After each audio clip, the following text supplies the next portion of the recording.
So we're going to be taking a look at Emerald Health Therapeutics, and this is a company that is currently in its earlier developmental stages. It's not somebody like Canopy Grove or Offria who are leading the industry, but it's a little bit earlier than that. It's still setting up production and doing all of that. They're up about 800% in the past year, which is pretty good. And they currently do have a growing license, and they are valued at 128 million. Now, looking at this company, the first thing that comes to mind, the first thing that's interesting about them is that they actually have a pretty good team running them. They seem to have a very competent team and people who know what they're doing.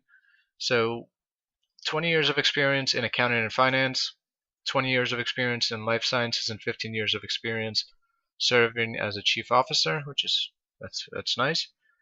15 years of experience in cannabis production, processing, and product development, pretty good.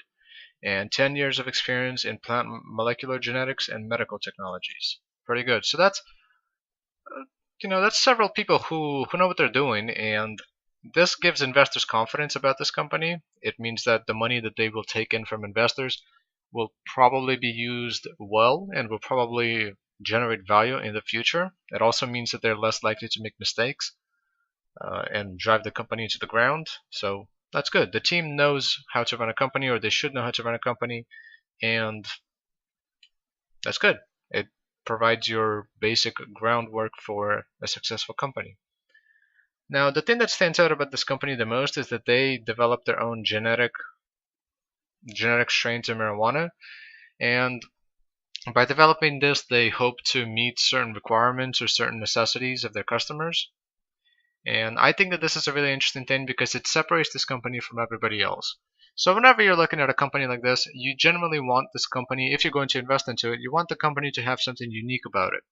You don't want a company that's doing the same thing that everybody else is doing, because that company doesn't have a lot of power to survive in the future if something happens to go wrong. Now, a company like this, let's say that for some reason they can't compete with producing marijuana at the cheapest rates possible. They're not necessarily out of business. They still have their own unique strains, and they can have a different business model from everybody else, or have a different way of making money than everybody else. And that's good. They're not stuck on one thing necessarily. So it's good. It's something that's different from everybody else, and it gives them more options in the future on what they want to do. And of course, it gives them a little bit more potential. Now, this of course is priced into the stock a little bit. The stock price is higher than other similar companies, but that's okay. That's to be expected. So looking at their balance sheet, they haven't released one for 2016, or at least I couldn't find one. I don't know what that is, but 2014 they had 2 million in assets. 2015 they had 700,000 in assets. So they weren't doing much between those time periods. But after that, they had some fairly aggressive expansions. They've been doing a lot of stock dilutions, a lot of bought deals, and the most recent one was 17.5 million. But at the end of 2016, roughly, they had about $14 million. So that's pretty good. And since then, they've been doing more stock dilution, so they have a good amount of money to expand and do whatever they want to do. Also, this stock is part of the HMMJ ETF, and that does give it a little bit more exposure and a little bit more buyers to invest into this company. Now, according to Reddit, where is it? According to some guy on Reddit, I couldn't find this information from their articles, but I'm sure that it's correct. So these guys, about a month back, they could not dilute any more shares until their stock hit $2. $2 per share. Now, if we look at their chart, so for the past month, the stock has been kind of, $1, $1.20 in price, and over here it really started rallying up and started going up. And as soon as it hit $2 a share, which is about right here, as soon as it hit that, they diluted their stock, and it fell down quite a bit, crashed 25%, which is pretty bad. But as soon as the stock hit $2 a share, and as soon as they could dilute, they did dilute. They diluted $17.5 million. They issued stock at $1.85 a piece, and in addition to getting the stock, the people who bought in also got warrants to acquire stock for $2.60 for the next 24 months. So these guys, it seems like they do need a lot of money. that they are pretty aggressive in terms of getting all the money that they can from investors right now, and it's not necessarily a bad thing, but it's also not necessarily a great thing. It's just something that you have to consider.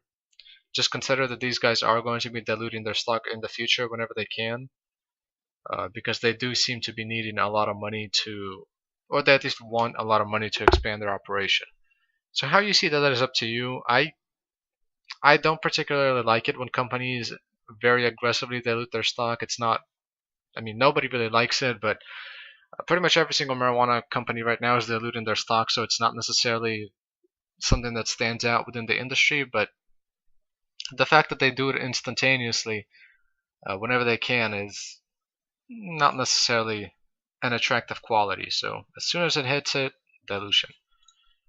Um, but if you have confidence that this company could generate you value in the next year or two, then you could invest into it. Personally, I would wait about a month more and see if the stock price drops a little bit more. I think that it could drop a little bit more still.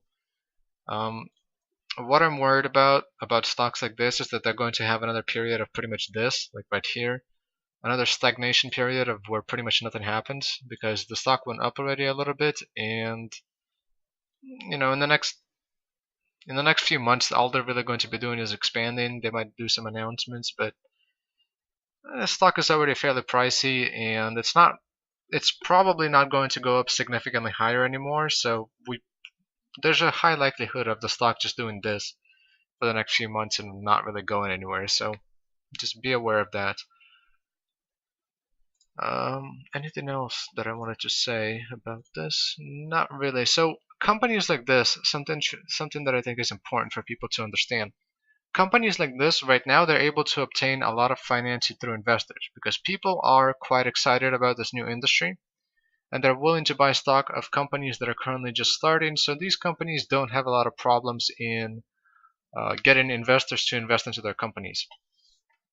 The thing about these companies is that in about a year or two, these companies will need to start generating value, because if they don't start making money somehow, if they can't actually make a profit and generate value for the investors, investors are going to start leaving these companies because companies, Canopy Growth, Alpharia, Aurora, some of the bigger companies, they're going to be starting to grab huge shares of the market, and people are going to start losing interest in smaller companies. So companies like these are fine, but just understand that if this company fails to produce value or start making profits, start acquiring patients, which I'm not saying that this specific company will, but I'm just saying about companies, smaller companies in general.